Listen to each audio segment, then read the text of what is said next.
Hello పిల్లలు, welcome to అనగనగా.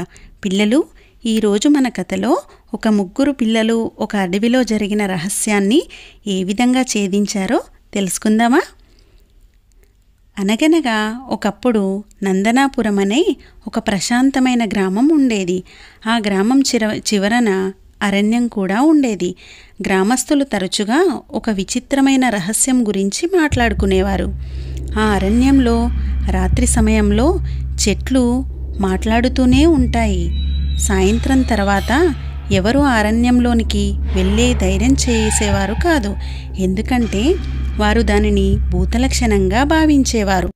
ఒకరోజు ముగ్గురు సాహసిక పిల్లలు ఆది, మీనా, విక్రమ్, ఈ ముగ్గురు కూడా ఈ చెట్ల వెనక ఉన్న శబ్దాల రహస్యాన్ని గురించి తెలుసుకోవాలని, ఆ సత్యాన్ని అందరికీ తెలియజేయాలని నిశ్చయించుకున్నారు. వారు మంచి స్నేహితులు కూడా. ఇలాంటి చిక్కుముడులు విప్పడంలో వారికి వారే సాటి.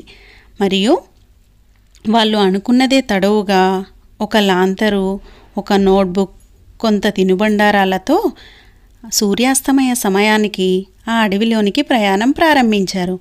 వారు అడవిలోకి అడుగు పెట్టగానే ఓ మృదువైన గాలి చెట్ల మధ్య ఊపిరి తీసుకోవడం మొదలుపెట్టింది. అది ఆ చెట్ల ధ్వనిని సృష్టించింది. ఇది ఎవరో మాట్లాడుతున్నట్లుగా అనిపిస్తోంది అంది మీనా భయంగా. కానీ ఎవరు అని విక్రమ్ ఆశ్చర్యపోయాడు. కానీ ఆ ముగ్గురిలో ఆది చాలా తెలివైనవాడు, ఇంకా ధైర్యవంతుడు కూడా. వారిని ఏదో ఒకటి వచ్చి ఉంటుందిలే, ఆ శబ్దమేంటో మనం తెలుసుకుందాం పదండి అంటూ వారిని ముందుకు తీసుకుని వెళ్ళాడు. అలా వారు ముందుకు వెళుతూ ఉండగా ఆ చెట్ల మీద విచిత్రమైన గుర్తులను గమనించారు. మీనా తన నోట్బుక్లో వాటిని వేగంగా దిద్దింది. ఇవి ఏవో ప్రత్యేకమైన సంకేతాలు అని ఆలోచిస్తూ చెప్పింది. వాటిని అనుసరించుతూ వారు ఒక పురాతన వటవృక్షానికి చేరుకున్నారు. ఆ వటవృక్షం మధ్యలో ఒక ఖాళీ రంధ్రం కూడా ఉంది. విక్రమ్ లోపల తొంగి చూసి ఆశ్చర్యపోయాడు. ఇక్కడ ఒక రహస్య ద్వారం ఉంది. అతను దాన్ని తెరిచాడు. వారి ఆశ్చర్యానికి వారు ఒక చిన్న భూగర్భ గదిని కనుగొన్నారు. అందులో చెక్క పలకలు, పాత పుస్తకాలు మరియు చార్టులు కూడా ఉన్నాయి. ఆది ఒక చార్టును తీసుకొని పెద్దగా చదవడం ప్రారంభించాడు. ఈ అరణ్యం ఒకప్పుడు పండితుల సమావేశ స్థలం.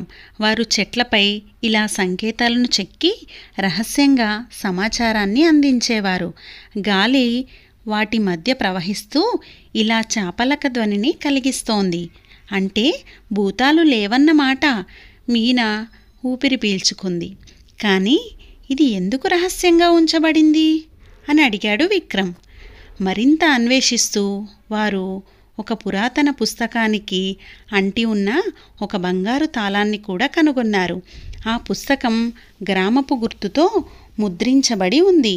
వారు ఆతృతగా ఆ తాళాన్ని తీసుకొని పుస్తకాన్ని గ్రామానికి తీసుకువచ్చారు. వారు ఆ గ్రామ పెద్ద అయిన గురూజీకి చూపించారు. ఆయన పుస్తకాన్ని పరిశీలించి చిరునవ్వుతో చెప్పారు, మీరు గొప్ప రహస్యాన్ని వెలికితీశారు పిల్లలు. ఈ పుస్తకం మన పూర్వీకుల జ్ఞానాన్ని కలిగి ఉంది మరియు తాళం మరొక రహస్య సంపదను తెరవవచ్చు అని గురూజీ గ్రామం మధ్యలో ఉన్న పాత దేవాలయానికి వారిని తీసుకువెళ్ళారు.